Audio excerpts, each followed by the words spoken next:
nadugangan na ang ginaproponer nga pondo para sa Philippine Health Insurance Corporation para sa tuig 2026.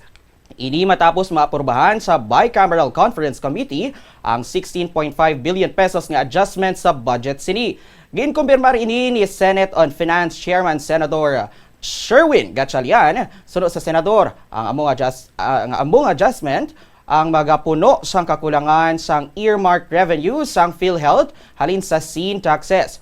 Una na nga ginaprobahan sang BICAM panel ang 103.2 billion pesos nga budget para sa PhilHealth. Sa pagdugang sang 16.5 billion pesos, nga abot na sini ang 129.7 billion pesos nga kabug-usan nga ginaproponer nga pondo sang ahensya para sa tuig 2026.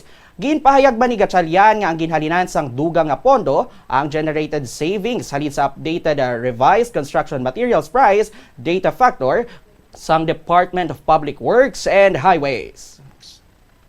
Ang savings na nakuha ho natin is 20.7 billion pesos. No? So ito po yung savings na nakuha ho natin from the reduction of overpriced materials.